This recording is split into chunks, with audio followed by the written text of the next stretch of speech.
All right, here we go. Ladies and gentlemen, boys and girls, children of all ages. Thought I'd use that for a change.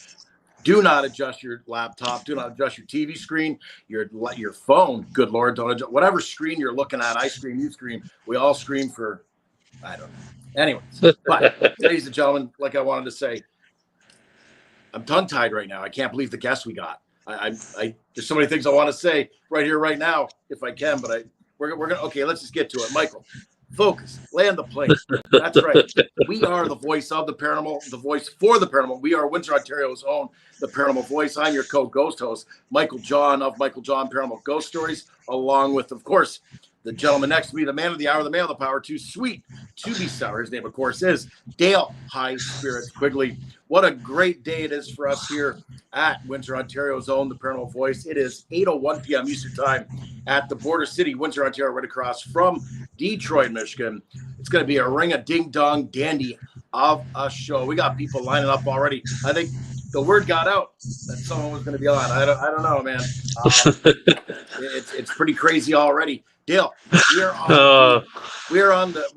like a little over a week away. We're going to be in Houghton Lake, Michigan for the MI UFO Con, the UFO Contact Convention, brought to you by, of course, Deb and RJ DeRoos, Mike Smith. Oh my God. You want to talk about the who's who in the galactic world, in the alien world, in the UFO realm, if you will. The list goes on and on of who's going to be there. That is something we're definitely looking forward to. One of our favorite haunts, if you will, throughout the year. We get to go there. Hashtag how lucky are we, Dale? Absolutely, buddy. And like I said, it has been an absolutely mind-blowing day. For those that are turning in tonight, we were supposed to have the lovely Miss Andrea Perron with us tonight, but folks, we will have her rescheduled as soon as possible. As soon as we get that done, we will have you. But you know what? We pulled another magic rabbit out of the hat. We have a spectacular guest. I'm just going to acknowledge some of the people that are popping in right now. We have the lovely Miss Mary Bassett, Christy Ayers, and Dee Dee from Paranormally Blonde. Thank you. And also the man himself, the guy who helped us out a little bit earlier today and pulling off something you're going to see in just a little while, Mr. Frank Roberts, people. Thank you, Frank, for doing that for us today. And we have the lovely Miss Lisa Kirk watching it for us today. So, yes, welcome everybody. Everybody on YouTube, everybody on Facebook, everybody over on the Get Haunted Network. We appreciate everybody who's tuning in right now. If you'd like to say hello to us, I see some Facebook users in popping up. But say hello and let us know who you are. But say your name. Say your name. Just say your name. Say it twice. You might turn into a rabbit or something. We're not sure. But let us tell you, yeah, we're looking so forward to Houghton Lake and just coming up real soon. It's an amazing event. We love it. But I want to get to our guests because, you know what, I'm just so excited. He is here with us tonight. And you might know who it is because of the shirts that Michael John and ourselves happen to be wearing today. Let's just stretch that down. Oh, that's a little hint right there for everybody. Yeah, and you know what? There's so many things that can be said about our next guest. Now, I compare him to, with my wrestling history, being a fanboy from way back, Dale as well. I compare this gentleman to, in my opinion, Roddy Piper. He is the Roddy Piper of the paranormal world. And what I mean by that, to know him behind the scenes, despite being a big para celebrity, this gentleman, he's someone who makes everyone feel like they matter, for sure. And of course, everyone does matter. Absolutely. This guy's going to make you laugh your gut off at times, like hard belly laughs. He's going to make you feel amazing about yourself. Like I said, this guy's rubbed shoulders with the who's who, the best in the paranormal world. And I mean, I should say worked with, not only rubbed shoulders, but I mean, this guy's even been stuck with all these people at airports. His favorite airport is LaGuardia, from what I hear. He's, hung out with John Zaffis, Jack Osborne, the Dustin Perrys. This guy's, he's given live talks and classes on Ouija, the history and practice, seance and vigil, haunted and unusual objects. One of my favorite things, he's done talks on scrying. You've seen him on Spike, the Discovery Channel, Destination America, TLC, most recently season 3, and coming up season 4 of Nick Groff's Death Walker series. He's a radio and podcast host. He's produced and participated in countless projects such as The Psychics Next Door, Curiosity Radio, and our personal favorite, the Black Cat Lounge. Please welcome the Reverend Timothy Shaw. Boom. I'm going to tell you what, Mean Gene. I'm here to shoot guns and chew gum. And I'm all out of gum, baby. Yeah. Yes. Ooh. Hey, guys. How are you? There we go. My God. Thank you so much. Like me and Michael John says, we're both Tim Shaw guys, and we're so ecstatic that you came in, you swooped up like a superhero, and you saved the show for us once again. We pay. We're not worthy. We're not worthy. And look, he's wearing a gorgeous T-shirt on top of that too. Listen. I'll jump on any show for a free T-shirt. Are you kidding me or what? That's the way it works. Oh my God, that is so awesome. Oh, let me see. Oh, we got some more people just popping in here. Oh, we have our good friend Mark is here, and we have Ashley. Oh, I could never say her last name, and I'm not going to do it because I don't want to butcher it. But yeah, we met this lovely couple at the Maya Paracon this year. Her and her husband. I can't think of her husband's name. Vidrav. There we go. That, right? Vidran Kaledik and Ashley Kaledik. Got you, girl. Now, there we go. And we also have Miss Rhonda Hart, the Paranormal Pixie. We have Freaky Geek.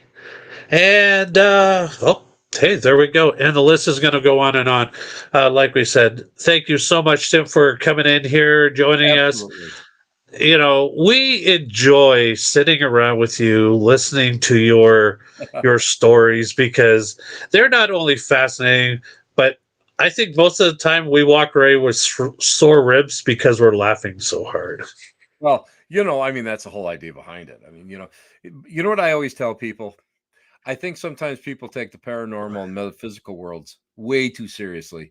And I like to always tell people, and I like, my mediumship students especially, because they really don't, if they've never seen me work in a casino, or if they've only seen me work in churches or whatever, I'm a little bit more subdued in churches. But if I'm out and I'm working casinos, or if I'm, doing my gallery somewhere else, I pull all the stops out. So, what I always say, in order to get to get the crowd to accept messages, accept your philosophy, whatever you're trying to say, make it funny. So pull the duct tape off your ass and let it go. Just get out there and enjoy it. And I'll tell you what, that is one of the most important things that I have learned over the years, because I've worked, I've brought up spiritualists, and I've worked a lot of spiritualist churches, and, and it's like, I can look out there and I can see like people in the congregation doing one of these. And you don't want that. You want to be able to go, and you want them, if you're speaking, if you're doing a talk, or, you want them to go and get the message.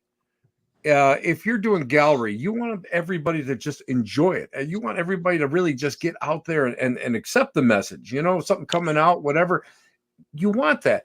And the best way to do it is to be funny and to enjoy yourself and spread joy. And the number one thing that people don't get is that, I'm going to be totally honest with everybody, it's less than, this much ability, and the rest is your ego, your personality, and how you project yourself out.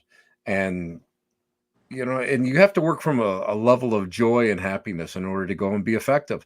So why not spread the joy and happiness? Why do you think I throw, it's fun. I love to do this. I throw like Mardi Gras beads at people, at the galleries, and I make them sing when the Saints go marching in because it raises the vibration. I don't have to work so hard, and everybody laughs, and that's what sets it up. And of course, I do throw candy, but that's just for like when I'm doing the drunk gallery at like late on Saturdays, and everybody's going. Rah! So the more the guy yells, I throw candy at them, and it hits them, and they stop yelling because they got candy in their mouths, and and they think it's great, and people love it. I got to the point where I can hit the back of any room if I bounce it off the ceiling. I'm pretty good at that now. You're gonna have to. You're gonna become a basketball star for the Buffalo basketball team if they ever get one. Well, we had the Braves back in the 70s, but I'm showing my age because because I went to games, so that just give you an idea how old I am. I'm one step. Listen, these guys were running after me when I was running up at the Michigan Paracon, and all of a sudden there was a dust cloud, so they couldn't find me. That's what happened. So don't get too close. So Tim, yes, there's so many topics we could talk to you about. I mean, I don't literally A to Z, 1, 2, 3, and then some. Now, for me, I mean, I've, and thank you again. I actually got to sit and have lunch with you at the MI Paracon. Well, it's fun. What's so great? It's I don't get a chance. I love you guys. You guys are so cool, and there's and again, I get a chance to like hang out with some pretty cool people, and I've got a chance to work with a lot of cool people. But you know what? It's great to be able to hang out with you guys because you guys are the genuine articles. I'm going to tell you that right now. I don't like these persnippety, uppity, let me go and try to impress you type people. You guys are the real deal. You're down to earth. You guys are knowledgeable, and I loved it. And it was great because we got a chance to eat at I don't know. We were eating at some table somewhere, Yeah. And outside one of the 1,000 display rooms, and it was great. We had a great conversation. I thought it was fantastic. Yeah. And then when it was time to go back to the table, you went back to the table, and I said, "No, I don't do good behind tables," and I was going someplace. Yeah, else. No, you had your Tim Shaw groupies everywhere, so you had to go. A man's got to do what a man's got to do. You know what I mean? I'm kidding, of course. No, no. But so in lieu of that, why I even brought that up? I mean, oh my God, I'm looking at your website just because there's a list of so many things here. Dale, what do you think? Can we start with seance? Let's start with the art of seance. What got you into that, or any of this? For that matter. I went to my first seance. First time I went to Lilydale, which is the spiritualist enclave here in Western New York. And you have to be a spiritualist in order to buy a house and live down there. And I had relatives there, so I used to go to what they call Lyceum, and Lyceum is a spiritualist Sunday school. So part of that was actually learning the trade. Not so much, I guess, as being a medium, because that's something that was developed as you go along. But they would go and they would take you, and they would have children's seances, which was done during the day, and it was to teach you not to be afraid of phenomena. That was the big thing, because a lot of people, when you go into like seance rooms, or if like guys are paranormal investigators, how many times I've sat in a room and somebody's passed gas and 12 people got up and ran. It's basically, but no, I mean it's an abstract, but it's so true. And what it does is it teaches you not to be afraid, because the old saying that I was taught was you never have to worry about the dead. It's the living that you have to worry about. And so it gets you used to like hearing knockings, hearing disembodied voices, seeing like manifestations, apparitions, things like, stuff moving, and you don't panic. And that's so fun. And Dale was the hysterical. My buddy the lunker, Frank Roberts in there. My physical trainer. He's out to kill me, but he's there. But it was funny because I forget we were telling Dale a story when he was up here, and Dale looks at us and goes, "You guys are nuts! You guys jump up and run after this stuff." He goes, "Run it into whatever," and it's true. I mean, we really do. And it's just a way to, when you're a kid, you're kind of like leery because you've seen like 1,001 horror movies, and it kind of messes your mind up. But when you're there, boots on the ground, and like they would do it in broad day, they would do it like in broad daylight, so you wouldn't be afraid. And then as you got older, they'd start doing it. They'd bring you in with the adults, and you'd start doing it at night. And there's only one, I believe, one seance room left in all of Lilydale, and they had like black cloth in the walls, and it covered up all the windows. And they had like a closet with a half door, which acted as a spirit cabinet. Oh yeah. So I mean, and they taught you the tools of the trade. The slates, precipitated paintings, the spirit trumpets, bells, tambourines, that sort of stuff. So I mean, it got you used to using everything and not being afraid in a controlled environment.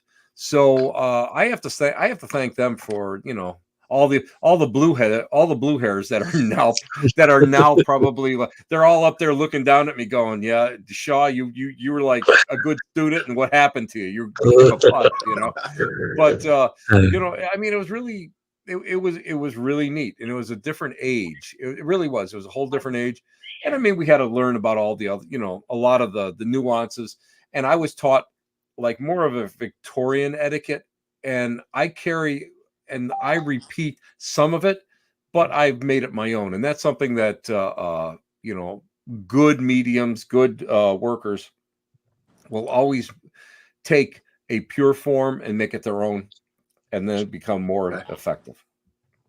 So how old were you when you started that? Oh, I don't know, 9, maybe. Holy shit. Like 9, wow. 10, I guess. Somewhere around there, probably 72.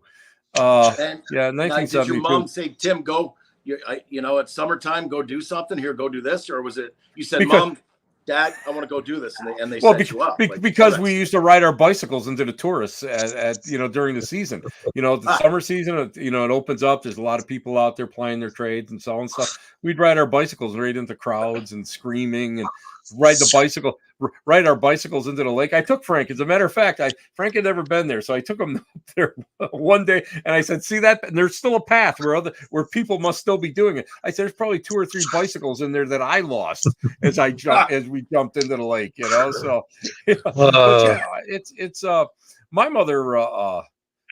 My mother taught me how to use a pendulum with a sewing needle and a thread. I mean, she taught me how to do that. And this is the religion of my father's family.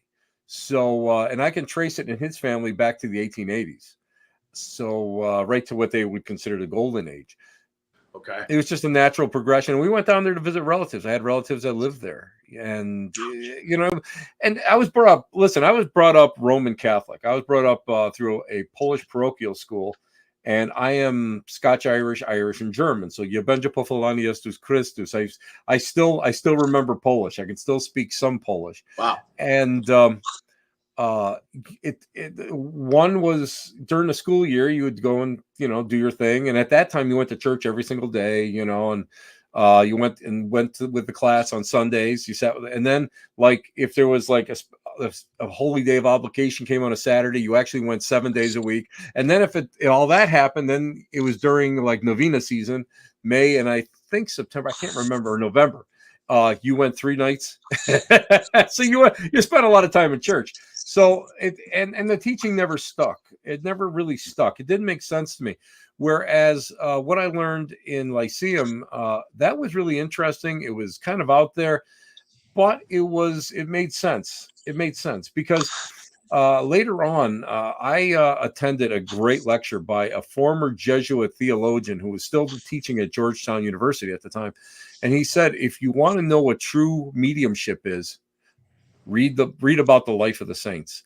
And I did. And we have a guy up here that is on the fast track of being canonized, Father Nelson Baker. And a good friend of mine wrote 2 books on him, and I read those books, and all you saw was the cross references. The names were different, but the phenomena was the same. So that all of a sudden now everything started to make really good, perfect sense.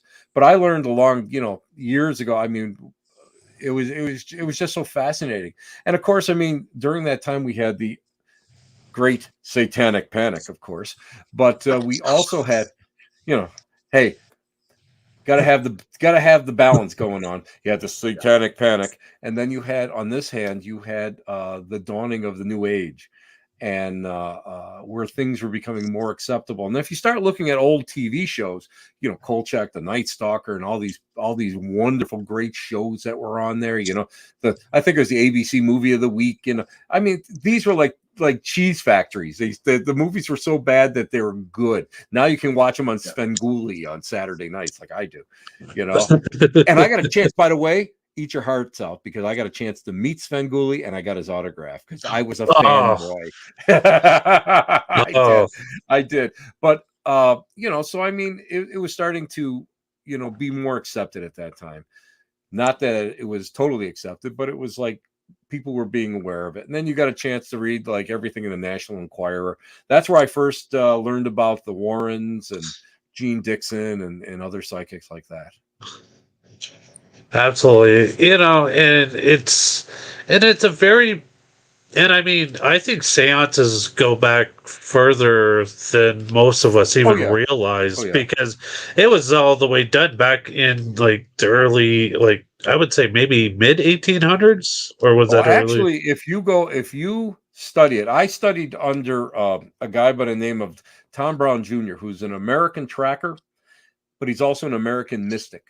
And I got a chance to study underneath him at the Omega Institute in Rhinebeck, New York. And we were studying natural awareness.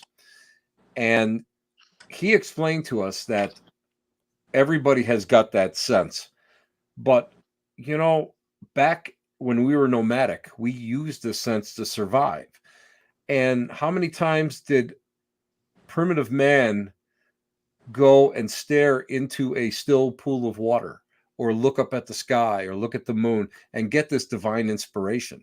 And that's what this is. That's the same thing. It just became, as years went by, as eons and generations went by, it became more stylized into what we have now. And I just before we continue with this, just got to say hi to some more people that just popped in. We have Kyle Mangus from Get Haunted. Kyle, thank you for joining us. We got Carrie Hall that's coming in. We have Chris Valentino. Our good friend Dana Stricker is here. Yay, Dana! Yeah. We have Danny Lepron is here, and I thought I saw one more. Heather Hansen is in the house, and Shannon McFarlane is in the house. So for those who are just tuning in, we got our great guest Tim Shaw to come in on board with us, but Tim does have something to open on the show just a little bit later on. So if you want to see what Tim got, you have to hang in there just a little while longer, because this is going to be exciting. I saw this and I'm like, that's Tim written all over it. It's got to be haunted, I hope. Well, it probably could be. It'd be the next. Listen, we won't say. if it was at Frank's house for that long, it's haunted. I'm not going to tell you by what, but maybe some beefaroni or something. I don't know. Maybe it's something that came out of your museum into his place. Yes. Hey, speaking of haunted and unusual objects, I feel bad. I'm so sorry that Dale got a chance to come down in my basement and see what I surround myself with. Oh, you know what, that yours. First of all, I was like, thank you so much for inviting me in and showing me the Oh, of history course. of Tim Shaw. And I mean, I know I didn't get to see it all, but I'll tell you, the artifacts that you have in your little museum downstairs. I have a couple, Uh, Travis. yeah, just a few, as Nancy would like to say, a few too many. But yeah, no, I made the mistake of telling her how much some of those Ouija boards were worth, and she's like, "Oh, well, you go to your event. When you come back, I'm sure you won't notice that a couple are gone." I say, "Oh, I know all the good ones. I will notice. Or the old ones are the ones in the trunk set, and I wouldn't care. But yeah, they don't touch my antique ones." Do you have a Barbie Ouija board? Is that true? I have. It's not a Barbie Ouija board, but it's a girl's Ouija board. It's pink. It comes in like a pink purse. It's got a pink board, pink planchette, and it has cards, so that like during slumber parties, you can actually go and ask the Ouija board these cards. Of course, I don't know how many years it was made. It wasn't made that many years because there had to be satanic panic. Of course, it had to be. It had to be a huge uproar, and I absolutely love it. I mean, those are pieces to me that are historically significant, and they tell a story. And you know, as Dale will tell you, all the boards that I have out, including the 4-foot one, you know, that I have sitting there, they all have great stories to them, and I think that's what's more important.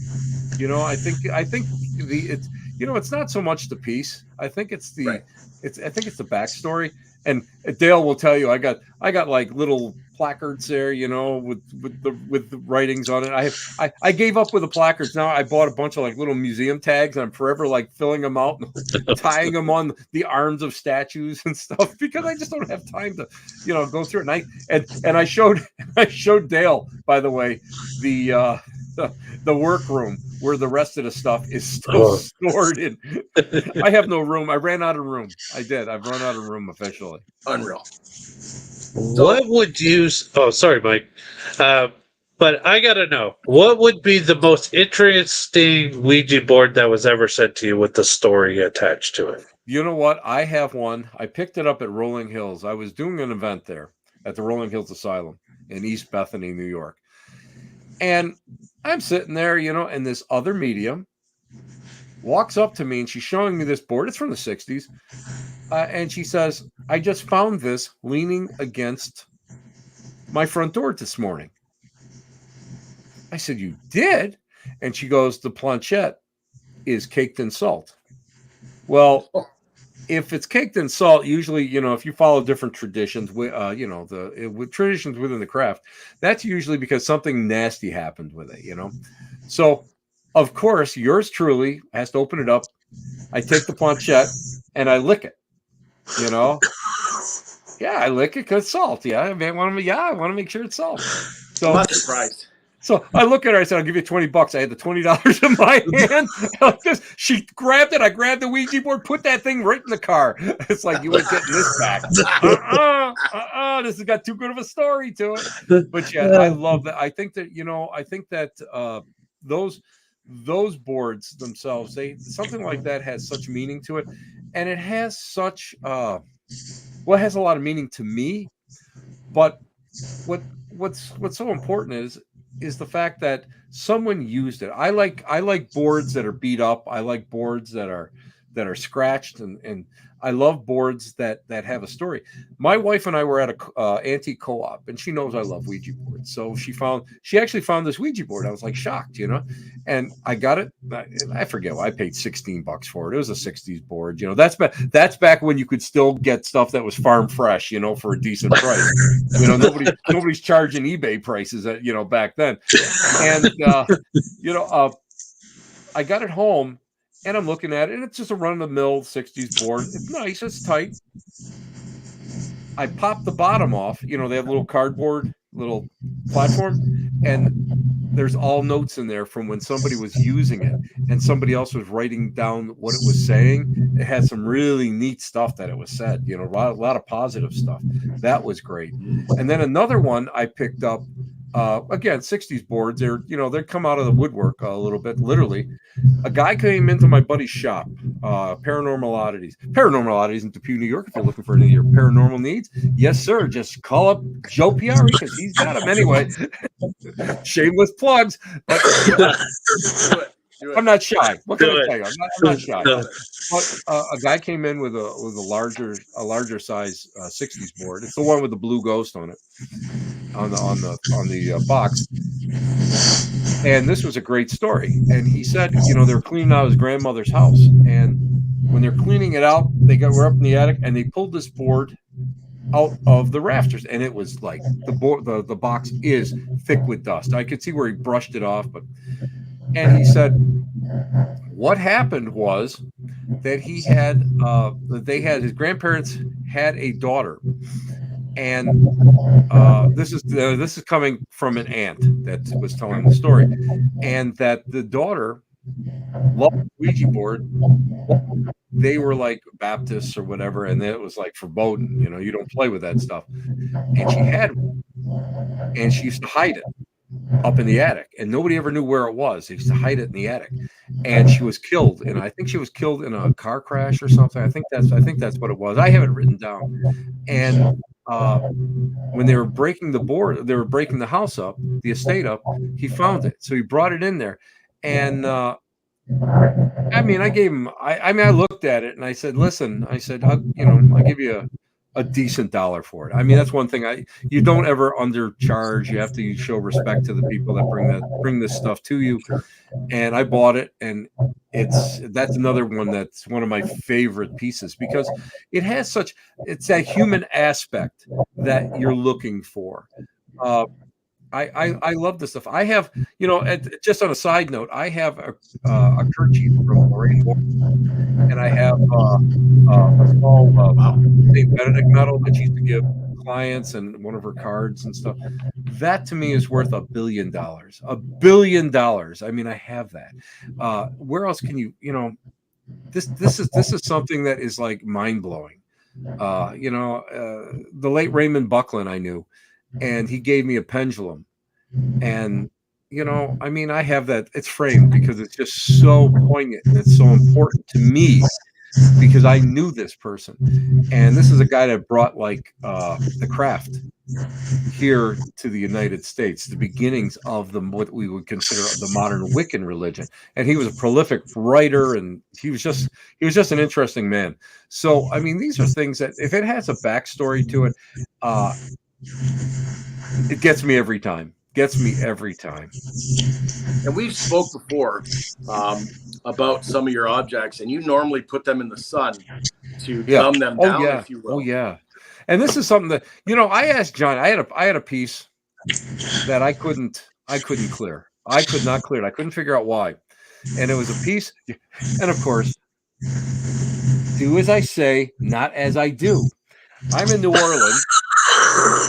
I'm in New Orleans, like I was doing a gig with the Kling brothers from the old Ghost Lab show, and I had to, and I know them because I worked with them, on one of their episodes, and so they take me to cemetery number 2, not one where Laveau is, but number 2, and it's really a neat place. And I see in a pile of dirt, I find this little piece of mortar, yay big, this little tiny piece of mortar. And I go, oh my God, that would be phenomenal in my collection. Oh my God. Shoot.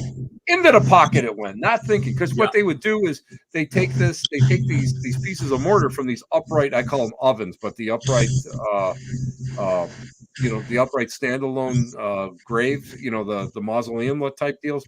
And they just line the path with it. So that's why it's called what we call debitage.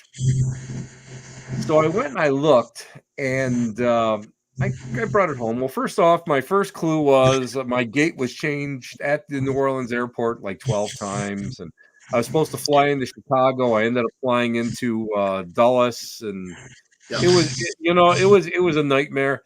and which is a theme in my life. Flying is not my forte, guys.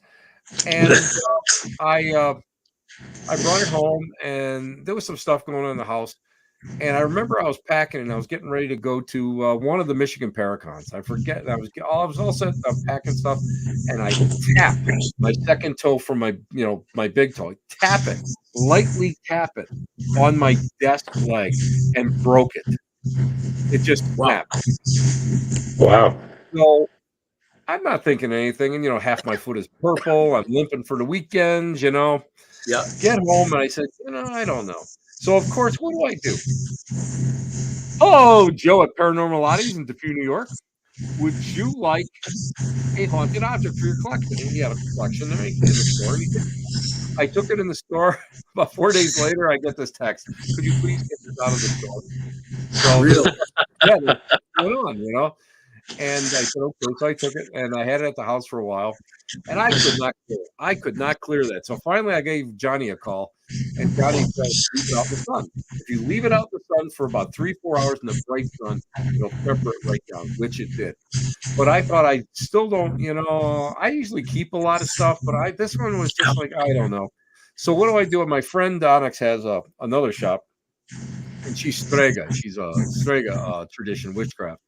And I felt that this thing had a lot of female energy to it.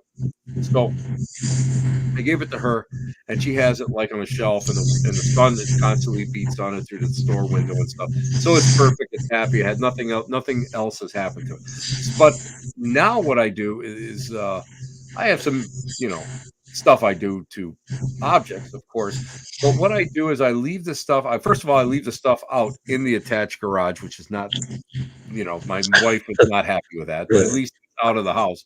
But when it's bright out, I'll leave it outside in the brightest part of the day in the sun, and it works. It clears everything right up. And I remember Johnny saying about somebody had a problem with a computer, and there was some stuff going on that was, and I mean, let's face it. I mean, if spirits are energy is frequency, it can mess around with computers and that sort of stuff, electricity. And he left it out there, and sure enough, it calmed it right down. So I'm a huge believer in leaving that stuff out in the sun. So, go ahead, Dale. I was going to say, accidentally, somebody's going to walk by the house going, "Oh, yard sale." Yeah, go ahead, take it. Everybody asks me, well, why do you leave this stuff out there? People can just walk up and take it. Go ahead. Please. Go ahead. You want, you want to take that doll that's sitting in the garage? Go ahead. You know what? I might be mad that it's missing, but you'll bring it back. You'll definitely bring it back. There's no doubt. There's no doubt. So I'm careful with how I start. Well, it's even like the Civil War stuff that you see behind me. I'm a big Civil War buff, and I collect a lot of stuff. All of this stuff, you see all the photos, you see a lot, I have cabinets I'm surrounded by cabinets here.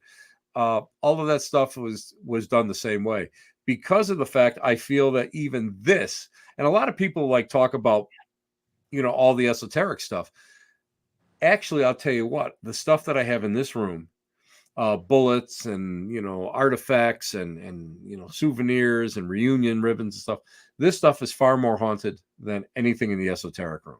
This stuff here has got a lot of emotion attached to it. And that to me is, and again, if everything vibrates, so if emotion is thoughts are things and emotions can influence vibration and frequency, I believe it can get into an object. And that's why, I'm very careful with it. So everything that you see around me, not that you can see a lot of it right now, but I mean, I'm basically surrounded by all sorts of historic objects and weaponry and stuff. And I do the same thing. I leave it outside before I bring it into the house. Plus, on top of it, you don't know who's handled it. You don't know what kind of, ick factor energy can be on this stuff. You don't know anything about a lot of this, the provenance of where this stuff comes from. So you just want to be double careful, and I'll be honest with you. I haven't had a problem with anything down here yet, really. I mean, I'll see a shadow person. I'll look over the top of the screen and I'll see like a shadow person like kind of look at me and shoot back once in a while. That if you see me start laughing for no apparent reason, I've seen them, you know. That's the clue, you know. But for the most part, no. And if you're careful with this stuff, you won't have, especially the other thing is like I love Victorian mourning jewelry, the hair jewelry, the memorials, and that sort of stuff. So when I come across this right out in the sun, I don't think twice about it. I want everything cleared. I want everything clean. I don't want anything into my house that may be negative. But of course, I mean, my whole thing is this: spirits can hang out in my house. Hang out all you want. Come. But here's the thing: I don't want to hear you. I don't want to sense you. I don't want to see you. I don't want to. I don't want to smell you. I don't want. You know, you can hang out if you want to go and clean the bathrooms for my wife. That's fine. That's, you know, if you want to pull your weight, that's okay.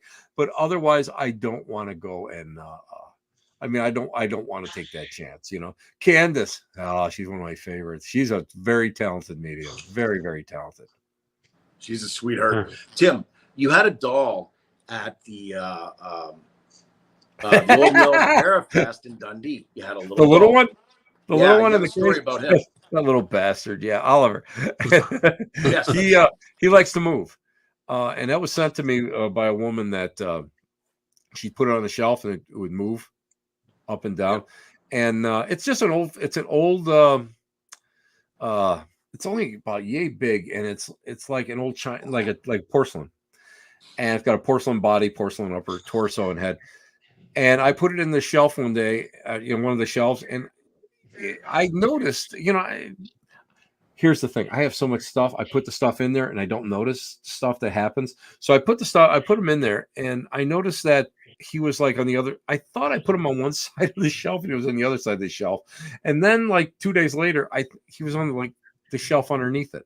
So I listen, I spare no expense. I went to the dollar store. I bought one of them plastic bubbles, put them in there, I put a holy metal on him to kind of calm him down. It's blessed by, it's soaked in the water, the holy water from the shrine of Monsignor Nelson Baker. And I haven't had problems with him since. But he's there. He's just, and he likes to hang out, So I think when I do go to different places, I like to take him and I like to take Sadie from the Virgin House, so I can. I think they like the road trips better. As a matter of fact, Sadie from the Virgin House to haunt the Virgin House has probably been on more road trips than my wife has in the last 10 years. So. Sorry, Nan. Yes, Nan. We are going to go. I'm making time. I swear to God, I didn't book a lot this year. I'm making time. We're gonna get away again. I promise. And this is being recorded, so now I have to do it. That's all right. She can call us. We'll just send her over a copy of the link so she can watch and say, "See, you said so." She's watching now, so. We got a question here. Tim, are you coming to Dundee this year? Who is? Let's see who's asking. That's Miss Donna Roberts is asking if you're coming up to. Hi, Donna. No, I'm not. This year, they got a pretty full slate, and as you guys know, I took half a year off because I went blind in my right eye, and I had a cornea transplant last year, which takes forever to heal because you got no major blood vessels that go to the cornea. And then right after that, I had to go in. They found some more nastiness in my bladder, so I went in for my 10th bladder surgery. So I took of the summer just to recuperate and just kind of to make myself feel better. So I did not book a lot, but I'm going to tell you something. I love Old Mill. Old Mill is one of the best events out there. I love it. I love being there. I love the people there.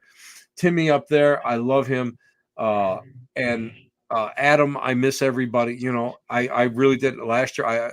that was my second time there last year, and I absolutely thought I just adore it. I adore going in there, and I just, again, it's the people. It's not so much the place. The place is great. I love the little town. The place is great, but the people up there are genuine. And and I don't know why I have so many Michigan. I don't like to call them fans. I like to call them friends because we stay in contact. And I don't know why that is, but I'm just thankful for it. And I love going there. I just absolutely love there. I just love it. Candace is asking, when is the Black Cat Lounge coming back on? Black Cat Lounge, which is heard Tuesday nights on Facebook and all sorts of other crazy places. Actually, it was supposed to start, but I got so tied up into a couple projects. I've been on the road taking photographs for my next book and writing, and I am very anal about classes. So every year I go through, and you guys know the all the crazy classes I teach. Every year I go through every class and update every class. So I've been doing that. This year, one of the big things, so I was researching a guy by the name of Dr. Francis Tumblety, and in a nutshell, the guy was like a snake oil salesman, but he became a very, very wealthy snake oil salesman. But he was also arrested. He attended the funeral of President Abraham Lincoln after he was assassinated, but he was also picked up and jailed as a suspect in the murder. He was cleared. Then later on, he was all over the place. He's usually like one step up front of the constable because like somebody would die because they would take his elixir or something. It didn't work, but he was always one step ahead. And he was actually in London, in Whitehall, at the time of the Jack the Ripper murders, and they picked him up. He was pandering is what he was doing.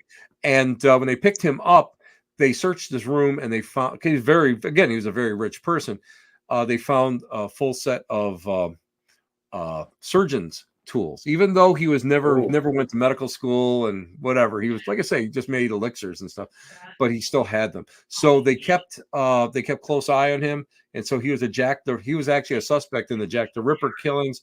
And when he came back to the United States, after he fled England, and I'll say he got he was lucky he got out. Scotland Yard actually sent a detective here to follow him until they figured out he was, he didn't have anything to do with it. But he was rumored to have tried to buy, preserved women's uteruses for whatever reason. He hated women anyway. But so when he died in Louisiana, his family was in Rochester, New York, which is about an hour plus from my house. So I was actually able to go and find his grave and photograph it. So that's huge when you get a chance. It's like touching history, get to stand on top of him, go, hey, how you doing? And then there was a cult up here called the Millerites, and William Miller went and he predicted the end of the world. He read the Bible and all these signs and stuff. So he predicted the end of the world. And when that day came, nothing ever happened. Well, he reconfigured it, and he said, this is going to be the end of the world. So what happened is all these followers, and I'm talking, there was a lot of followers. They sold off their houses, and they let their crops rot in the fields and gave stuff away. And they all converged in a place called Mount Cobb, which is what they refer to as Ascension Hill in Rochester, New York. And there they waited for the end of the world, to watch the end of the world and to be lifted up into the heavens, to be with the Lord and everything. And nothing happened. So they called it the Great Disappointment. But what was neat about the whole thing, what was very neat, and I'm big into like New York, there's all sorts of New York State religions that started here, which I love, what was neat about it was one of the offshoots became the Seventh-day Adventists. So, a little bit of the Millerites still live to this day, And then you got a place called, I'm heading up, I haven't gotten there yet, but I've got, it'll be a road trip, the Oneida community. You guys know about Oneida silverware, right? So the Oneida community was like based a lot on the Shakers, but it was like a free love community. It was a free love community.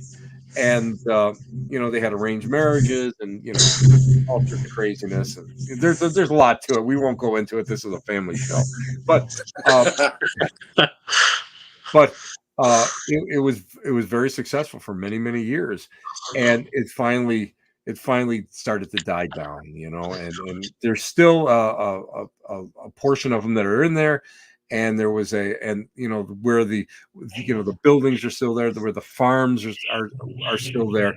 So it's really an amazing, interesting thing. And then of course, I got a chance to take my buddy Frank on a field trip, and we had gone to Palmyra, which you guys are familiar with, the Phelps General Store and the Palmyra Museum, which I love. And of course, you have just down the street, you have the birthplace of the Mormon religion. And I do, if I don't have it close, but I do have a death mask of Joseph Smith, the prophet. I found, Wow. So I mean, the leader of the Mormon religion after he was assassinated in Nauvoo, Indiana. But anyway, that is a beautiful place. But we got a chance to go to the birthplace of the spiritualist religion in Hydesville, New York, about 35 miles east of Rochester, and it's in a it's under a building, and they got plexiglass. You can look at the foundations because they moved it. They moved the actual cottage to Lilydale, and it burned there, unfortunately.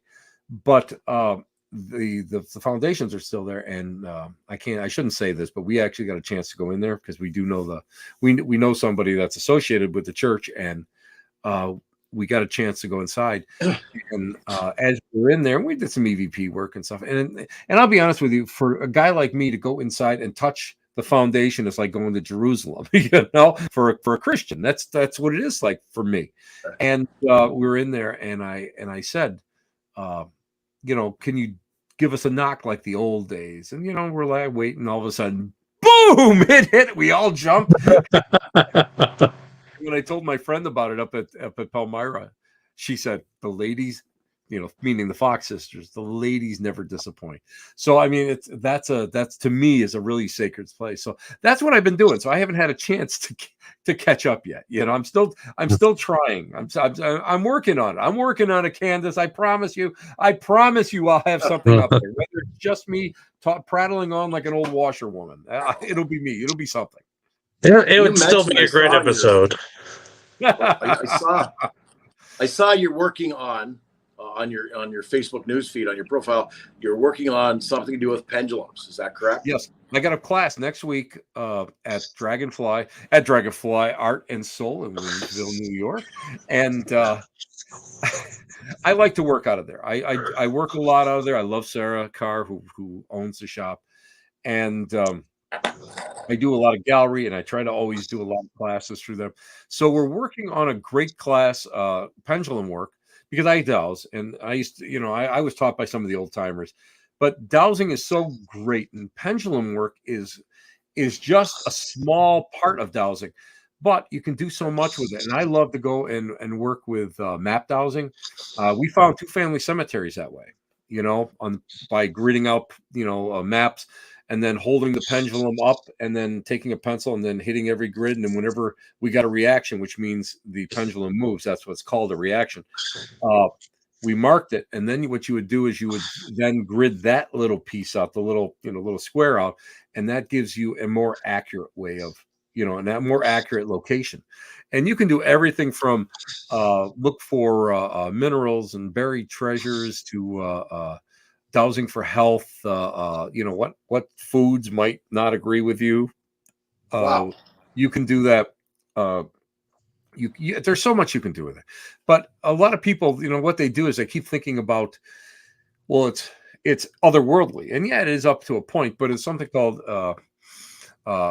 ideomotor reflex, which is subconscious movement, which is why the pendulum will move, why the planchette on the Ouija board moves, that sort of thing. And it's subconscious. But here's my thing. Where does the information come from? Where does this information come from? Most times if you're honest and you don't have any idea of what the questions are or whatever, where do they come from?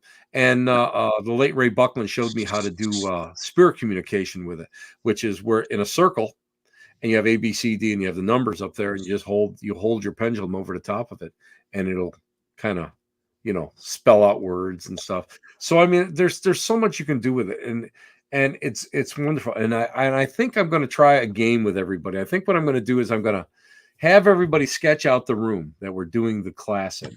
And I'm going to take a Kennedy $50 and I'm going to hide it someplace. And I'm going to see if somebody can douse it. Somebody can use the pendulum to find it. So we'll see what it is. But again, I'm pretty anal about my classes, because every year there's something new. Every year I learn something more about whatever I'm teaching. So I like to make sure that I've had so many teachers, especially esoteric teachers, that like, okay, I have this.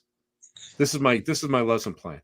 Well, that's all fine and good. But if you happen to get that little bit of nuance, that little something that will make it more interesting or make it more effective, by all means, put it in there. And that's what I do. So that on the news feed, you saw a pendulum. That was me going over my lesson plan line by line by line. And now I'm almost at the point where it's good, where I think it's good, but I put it off to the side. I took a break and went to the gym so that I'll worry about it tomorrow. I'll look at it tomorrow, second day, and re-edit it for the last time before I go. And I'll use those as handouts. Anybody that comes to my class, and this one, by the way, anybody that goes to Dragonfly in Williamsville, New York, for my pendulum class next week Tuesday, will receive a crystal pendulum too. By the way, you get a crystal pendulum with it, and I will have my handouts, and we're going to go over everything. So it'll be fun. And these are, to me, are fun classes because people. They work with it, but there's so many other ways of doing things, and that's what I love about it. There's just so much that you can do with it, and and I get the biggest kick out of it myself, because I get people like this, they're real anal and nothing's moving, then all of a sudden the damn thing starts moving. They're like, they may have to go to the bathroom, because it might be a shock, but. I mean, but that's the fun of it, because I get the biggest kick out of people that all of a sudden they open up to it, and all of a sudden they learn a little bit more about something that they may have been familiar with. And I don't know a single metaphysician or a psychic or anybody that doesn't have at least 300 pendulums, but I don't know how many people just never use them, So I use mine all the time. Matter of fact, here I got this one. I have this on my desk at all times. And this is how I knew that my latest bout of bladder blahs was not cancerous, because of the fact that I doused my own health with my palm, which is how my mother taught me to do it with a needle and thread. And I did that, and it said no. So I knew at that point that the work that I was getting done was the proper work to do, but I didn't have to worry about it. Shannon was asking, do you ever do online classes?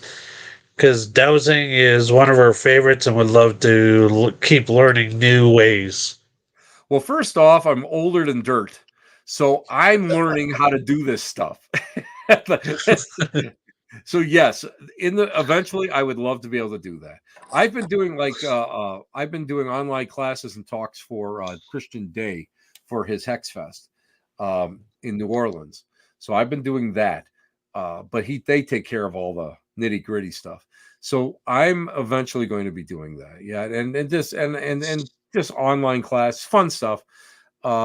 Maybe maybe mediumship or whatever, things that people can work solo with. And they don't have to be in a class per se. They can work on it by themselves. And I always and guys, I am like the leader in safety. It is like if I was a condom, you would never have to worry about getting pregnant. That's how safe I am. I'm just going to throw that right out there to everybody. Oh my God. Listen. It's what it is. I'll tell them just like it is. I've even amused myself on that one. That just came up.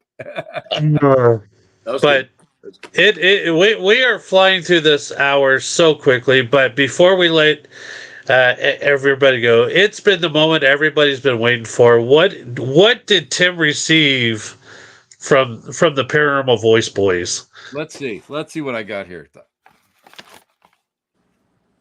It is in a nondescript white bag. Usually when you get these, it's usually at one of those specialty shops along the expressway.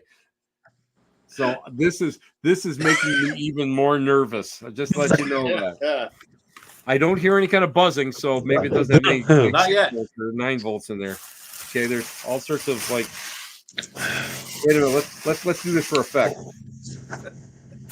Let's see what else we got in here. I gotta open this up. What do we got? What do we got here? Oh. Whoop. There go my earplugs.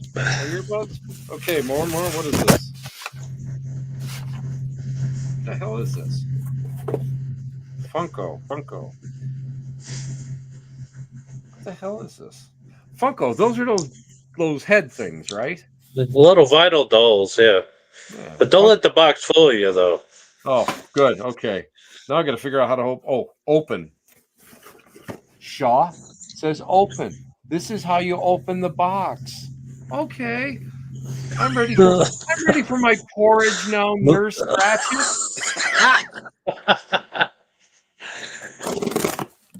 There we go. What we got here? Oh, and I open it. You are one of one. What is the hell is 101? What the hell is this? Okay. Let's open this up. We have a grand unboxing now. Oh.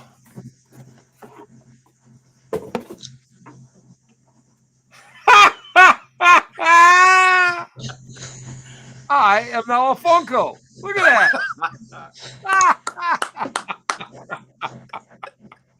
Oh my God. Oh, he's got a little camera. He's got a little book. He's got a gray beard. No hair. Wait a minute. Will the real please stand up? Thank you, guys. Oh my God, that's wild. I didn't know you could. Can you get these things like custom made like this? That's cool. Yep. That is so. Now you know what? Now I'm gonna have to find a good spot. Now you know what? I can't leave this in the bathroom. I actually gotta find a spot in the museum over there. I gotta find a spot. I have to put. You know what? I'm gonna put this up, and I'll take a picture of it. I'm gonna probably put it up with the Ouija boards on top of the Foot Locker. Oh wow, that is so cool. That is cool. Wow, that's pretty cool. The only thing it doesn't have is doesn't have any white gray stubble yet, you know, because I'm too lazy to shave. Look at that! Thank you, guys. That is awesome. Frank dropped this off today. Yeah. They don't ship to Canada, so I was like, how am I going to get this to Tim? And I was like, oh, Frank. So I was like, Frank, help us out here. So he was like, absolutely. So Frank, yeah, help a fella out once in a while, okay? You know, see, let me tell you something. Frank is not just a pretty face. He is a lunker extraordinaire. And he's turning me into a junior lunker, which scares the hell out of me anyway. But thank you, guys. I love this. This is fantastic. Oh my God. Listen, if Nancy would let me put this over the fireplace, I'd put this over the fireplace. No, you can pitch it. It's the least haunted thing in your house. Oh, I don't want to open this because I know it's probably got fart dust in or something in there. That's the only thing that would make it perfect, you know. Oh my God! Open it up and a puff of something comes out, you know. Oh my God, this is funny. This is hysterical. Oh my God! Thank you, guys. That is so cool. Thank you. That is wonderful. This son of a bitch. Look at it. Even the spirits want to see what it is. Like, hey, I just looked over to things like this. That's great. Thank you, guys. Oh, that's awesome. That is awesome. I should leave this on my desk. No, I don't want to leave it on the desk because nobody sees it. I have to put it on the other side there where people see it. That's fantastic. Oh my God. That's funny. There you go. You know what? That's as funny as a fart in church. and doesn't stink, so it's even better. It's so even blind people can enjoy the beautiful music. Well, here's another suggestion. You can always bring it with you to your events, put it at your table. Then we could always say, Tim is really at his table. Oh my God. Oh my God, you guys, you're geniuses. You are freaking geniuses. I'm doing it. I'm doing it. You wait and see. I'm doing it. And you know what I'm going to do? I'm going to leave it underneath. I'm going to leave it underneath the table. And when I leave, I'm going to put this on. I'm going to put this where like the chair comes in. I'm just going to leave it there. And I'm going to put a little note. Talk to the little man in the box. Oh my God, that is great. I never thought of that. That's great. That's genius. That's genius. Because as you know, you guys were the funniest thing in the world was these guys were across from me, right? And I was like, "Hey guys, how are you?" Next thing I go, I was gone. I was gone for hours. And it's not funny, but people like looking for me for readings and stuff. And I don't do a lot of readings. I try not to do a lot of readings at events because it's hard to do them because there's just so much commotion going on, and it's, so it's funny, it's kind of funny. Oh, I know what I can do. I can put this with a recorder, and I can do predictions. And do you want your fortune? Hit record or hit play, and it'll play a pre-record prediction for you, a reading for people. Genius. And then I'll put a little cup there so they can put their money in the cup. You guys are genius. You guys are business geniuses. I'm telling you. I tell you. This is why me and Mike are Tim Shaw guys, because when I grow up, I want to be just like Tim Shaw. Got to aim higher than that, kid. Let me tell you, better aim higher than that. That'll get you a cup of coffee and a half a bagel at Tim Hortons. That's all that'll get you. And the bagel's only half because that's when they fished out of the trash and they recut it. There you go, sir. Enjoy. With a plate. Oh my God. Oh, my stomach hurts. Oh boy. You guys are rough. You guys are rough. This is all because we love you so much. That's one of the best. I'll tell you what, that's one of the best gifts I've ever gotten. That is amazing. That thing is freaking amazing. I can't wait to run up after the show and show Nancy. Oh, my stomach hurts. I think everybody's going to have to run for oxygen after this one. We're all our ribs are hurting. Make sure we didn't break anything. God, I can't see. My repaired eye is burning because it's tearing up so much. Oh my God, that's funny. That's a good one. You guys got me. You guys got me on this one. Now, game on. Game on. I'm just telling you. And kudos to Frank. Kudos to Frank for keeping it under his hat. Yeah, literally. Yeah. I can't believe you. I can't believe he didn't squeal. But Frank's good when it comes to a practical joke. I'll tell you that. Listen, guys. I still got to apologize for going and hijacking your show. Oh my God! I can't help. I love MJ Dickerson. We were and for everybody that doesn't know, we were up at Michigan Paragon. They're interviewing MJ Dickerson from England. I love her to death. She is so. She's really so smart, and she's really great. And she was born in South Africa, and there's so much wisdom in that woman. And I saw her, and I'm like, "Oh, game on!" I go running over there, and that's the end of that. That was the end of the show as they knew it. So, you know what? I think for us, it was the highlight of the weekend to have Tim Shaw and MJ Dixon on our show all at the same time. I mean, two amazing people in the paranormal world. And I'll tell you, it's a blast to be able to sit in a room and just listen to you guys talk, because it is like it's like university session is in, because listening between you two, I mean, there's nothing you guys don't talk about, and it was absolutely genius. No, we absolutely love that you did that. You can hijack our show anytime. I got the best, the absolute best compliment. Mike goes to me, I wish I could have done that during when I was in my wrestling days. I said, yes. There we go. There we go. I know for a fact that was a compliment. Oh, because you have that gift of gab. You're just boom, boom, boom, boom, boom. I love it. It's like it's a melody when you talk, and that's a compliment. Yeah, it's great. Not bad for a guy that has the worst stage fright in the world.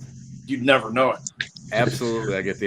I have the absolute worst stage fright. Even before here, I'm down here like this going, my mouth is dry. My voice is terrible. I better spray my throat. Did I go to the bathroom? Do I have clean socks and underwear on? I'm like that. I am. I'm a spaz about that. But yeah, I love you guys are the greatest. I love you guys. Thank you so much for that. That was great. Oh no! Like I said, you've been such a backing of and supporting our show from day one. We appreciate you and the MJ Dixons and the Tim Shaws and the Tim Allises out there. You guys have really, really extended your hand, and I mean, without anybody, like Michael John says, with all the love and support we get, we would not be able to do this each and every week. And the best part is we get to go to these conventions now and hang out with amazing people like the Tim Shaws and the John Zaffises, and hear all the airport stories. Oh my God. I still don't think you know what?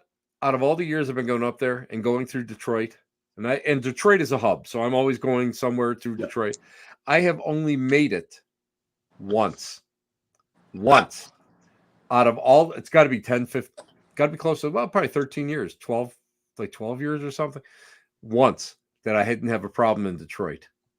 But of course, I think it follows me because, like, say, Minneapolis, St. Paul, I missed my flight by a couple minutes. LaGuardia, missed my flight. So there is a continuance. There's a continuance in the force when it comes to me in airports. So that's why I'm driving. That's it. We're gonna fire up the Lunker mobile, throw some water in the back. I'm gonna have Lunker snacks when he's driving. I'm gonna open, it's like Scooby Doo. Open your mouth, Frank. I'm gonna throw him a little something, a little something to keep him going. We'll have a potty and water break someplace. Let's go, Frank. Let's go, and off we go. I think the network should jump on this and make that a road show. The Frank and Tim driving to the Maya Paracon road show, because now it'll be interesting to see who has more time in an airport, you or Dustin Perry. Dustin Perry, hands down. He got lost. He got stuck this weekend. He was stuck. He did too. Yes. I think it's tough. It's tough, and again, I feel bad. I had to cancel something for this weekend, but I just can't. I can't do that anymore. I just can't. Air travel has hit that point in my life that I just don't want to get stuck anymore. Even though I'm not working, even though I don't have to do anything, the idea that I don't want to be in a strange place, having to go find a hotel, having, all that stress. Yeah. And, I've got some really good advice by some big, huge names. I mean, some big names. I don't want to say here because I don't want to spoil their, because they're on the road a lot, but, these two people, these two persons actually told me that it's just at the point where they're ready to take that step back and slow down when it comes to out of flying and doing all these other gigs. It has to be worth their while to go, and it's tough, and that's one of my big things. it's tough. I can drive anywhere. I don't have a problem. And even, under an emergency, like in Detroit on Saturday or on, well, what day was I? Thursday. 28 hours in an airport is not fun. Although it was like a big camping trip with the gang that, I was with. But it's like, you get no sleep. And it was amazing. I had Exie Smith. I love her so much. And she's such a great medium. And she's been after me to do a combo gallery with her. So they finally scheduled us, right, for this combo gallery. And I'm stuck. Now, we don't have anything planned. It's going to be shooting by the seat of her pants.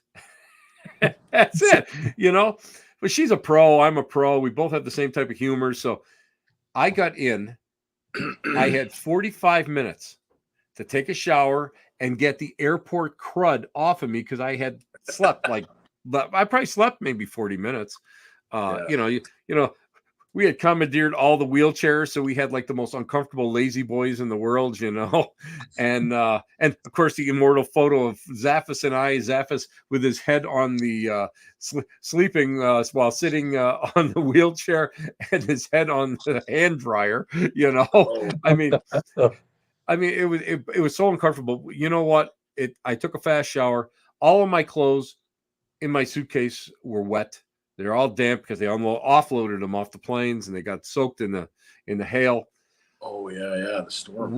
I got there and Exie and I really, I can't say enough about Exie. Exie did phenomenal and we both did great. We got so many wonderful compliments and validations from everybody.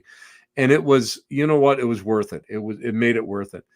The only problem with me is I get up for me to work. I have to have this massive adrenaline, rush.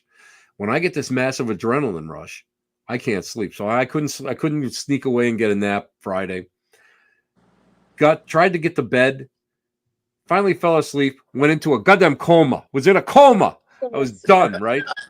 You don't rest in a coma. I was like done. I woke up just as tired as when I went to sleep. Same thing that night. Next thing I know, I'm flying out. So it was tough. It was a tough weekend, but I wouldn't trade it for the world. But it was just I can't say enough about Exie because she was magnificent and she's awesome. Yeah, it was a big crowd. It was a big crowd, and I think if I had to do it myself, I could have done it, but you might as well have just been able to just get a saucer and pour me into it because I would have been Jello, guys. Now, with that, do you see you and Exie doing something again up the road doing that? I mean, with the success it was, because it really was. I'm hoping. Maybe next year. Brad asked me to suggest a couple things to him. Some things to teach or whatever. So I sent him a couple things and, maybe we'll do that again. I think it was great. I love doing it. It was just so much fun. And the people were so nice. I mean, they're just so nice. And, of course, I mean, I had them all singing "Row, row, row your boat." So, I mean, how can you beat that? 2-part harmony and nobody can keep a beat. So our life is good with that. Sometimes I amuse myself. This stuff amuses me. It is. We could just probably sit here and just talk about airport stories, ghost stories. I know we didn't even get to talk about your favorite place, which is Gettysburg. Which I will be there with the Kling brothers in October for a limited private event, 20 people only. And it's going to be, and I can let a little bit of the cat out of the bag right now because it's sold out. And it will be Friday. We will be going to Antietam Battlefield. We'll meet in Gettysburg and we will go to the Antietam Battlefield, which is in Maryland, 1862 battle, which I have studied extensively. Then we're going to turn around and have a little something at night. And on Saturday, there's a bus tour going all through Gettysburg. And right now, Barry Kling asked me to come up with like 10, maybe 11 unique sites that I know of personally that are either haunted or kind of strange or something that's very, very poignant. Because I've studied so much about Gettysburg. My great-great-grandfather fought there. His brother was killed there in the wheat field. And we're going to be doing that. And then we're going to do an EVP experiment actually on the field. And they don't allow, and national parks doesn't allow like K2s or anything, but they'll allow, recorders. And we're going to do an experiment out there. And then we're going to go back and we're going to work and check out our whatever, if we caught any evidence. So that was another reason why I bought the Japanese recorder that I've been using, and it's going to be great. So I'm very fortunate for that one. So I am looking forward to that. It's going to be, I don't know, like the end of October sometime. Don't ask me. I don't. Hey, listen, I couldn't tell you what day. I was lucky. I'm lucky to tell you what day of the week it is, and it's questionable. Just telling you that right now. I'm not very good with like, I'm retired. Give me a break. I'm retired. I don't know what day it is. I wake up in the morning when the sun comes up and feed the dog and don't know what I make coffee and wander aimlessly through the house. That's what I do now. But that'll be fun. But Gettysburg is one of my very favorite places. I've been going down there since I've been about my dad used to take me down there when I was 9 years old. There's not a part of the battlefield that I haven't walked, including all the little strips of land that are landlocked by private properties. And a friend of mine owns the David Stewart Farm, which was a field hospital during the Confederate retreat. So there's just so much down there, and I love Jolene Riley from Gettysburg Paranormal Tours, and I've worked with her. We've been trying to get together, and I just haven't gotten a chance to go down there this year. So I can't wait to see some of my old friends in town. I can't wait to see a lot of my new friends that I met in Virginia this year during one of the Kling brothers' other Civil War event, this paranormal Civil War event that they did. I can't wait to see everybody. And that's going to be one of the and wait a minute. Whoa. Stop the truck, Myrtle. There's something more there's more? Really? There's more? Let me tell you about it. Come November, I get a chance to go to the Mansfield Reformatory. I return to the Mansfield Reformatory for a private. And I was invited by somebody. Don't know who that would be. To be a part of it. My buddy Frank will be there. I can't wait. It's what it's going to be. It's going to be a highlight. Heather, who owns the Western Block, and wait a minute. I'm going to be in Gettysburg when you guys are going to be at the Western Block. You guys are going to be down there exploring. They're going to have their children's investigation and classes, and you guys are going to be broadcasting from there. Yes. Wait a minute. Hold on. Jump back. Kiss yourselves, because that's going to be an amazing time. And I'm sorry I'm going to be out of town, but you know what? Daddy got to make money. What can I tell you? No, I'm going.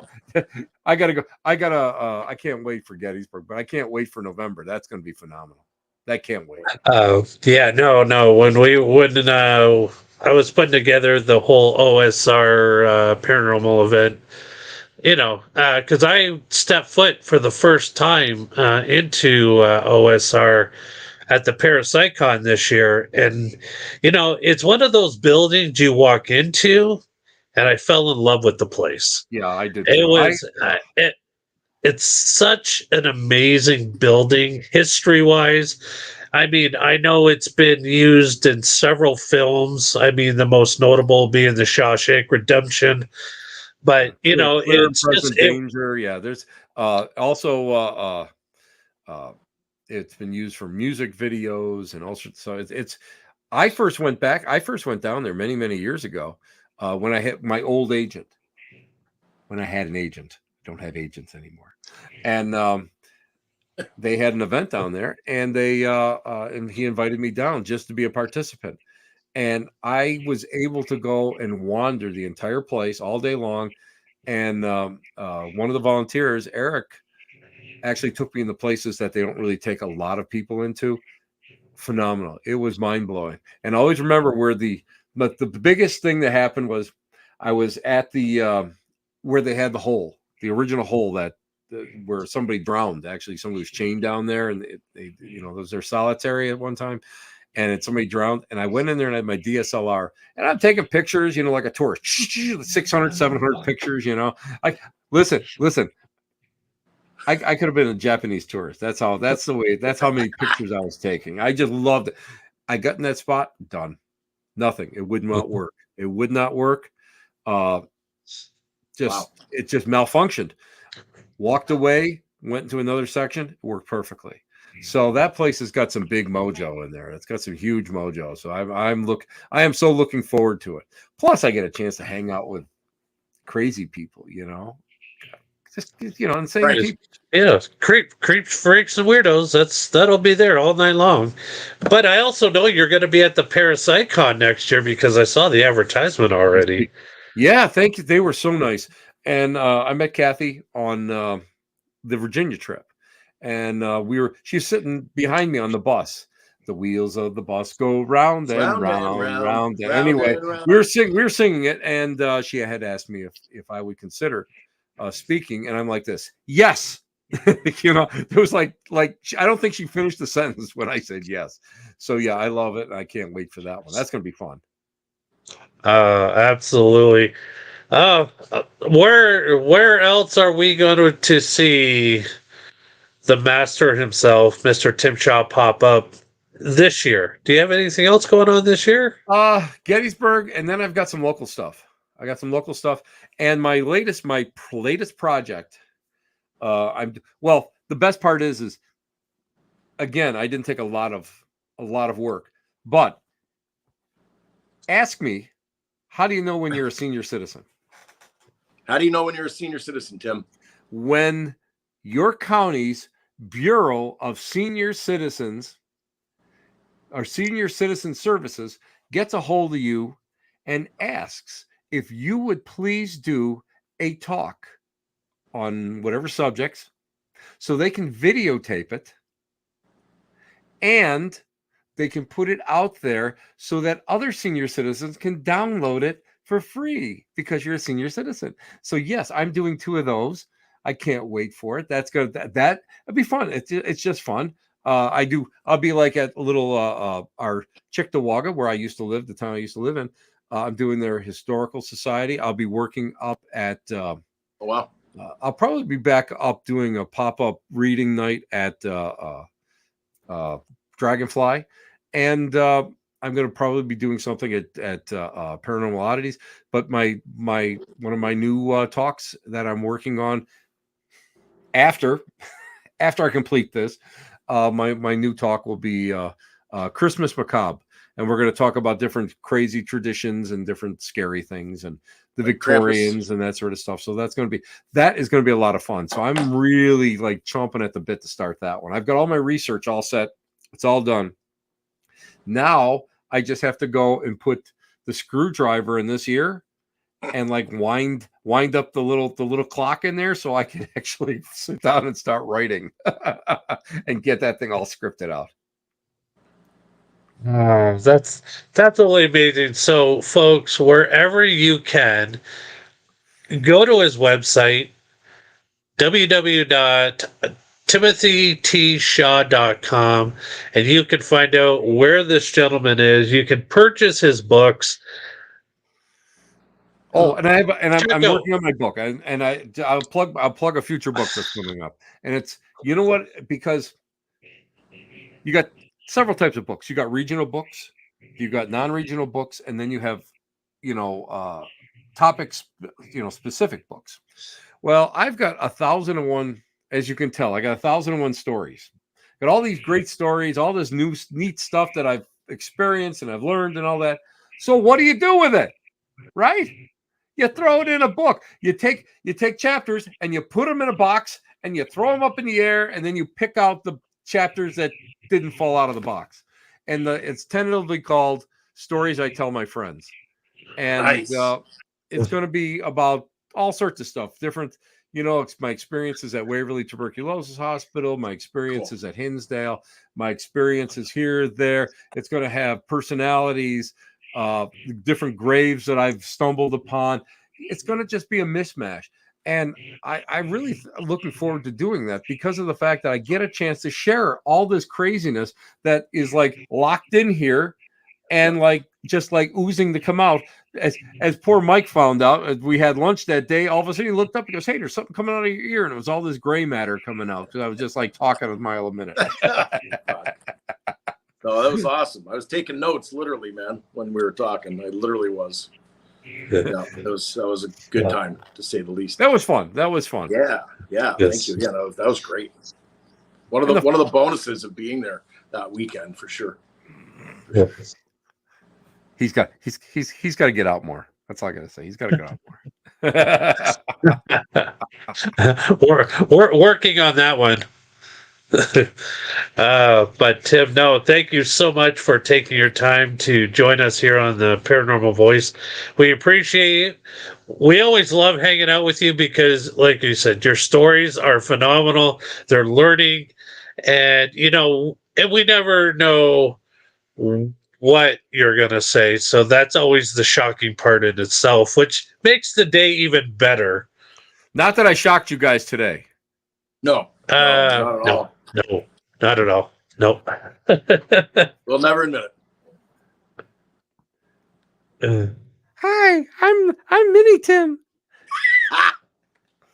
I'll come. I'll come speak at your event for some pizza and something to drink and hang out. Don't worry about haunted things that I bring.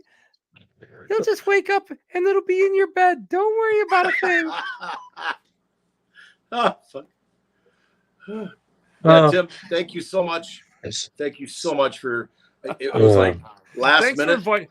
Thanks for inviting me. It was just, again, it worked out perfectly. I had nothing scheduled for tonight. I was going to go to the gym. I just went earlier, got my workout in, and I was like, I'm ready for you guys. I'm ready to rock and roll. I'm ready to hang out with the upper crust of the paranormal world, the effervescent, the iridescent, the most beautiful, handsome, and I will say even the most learned of all show hosts, the men and the myth. May I say that you guys are just like, you guys are so bright, I should be wearing shades. That's how bright you guys are right now. Oh my God. Wait a minute.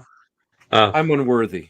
I'm unworthy. And you guys make those Black Cat Lounge shirts heard every Tuesday nights coming up. Every Tuesday night.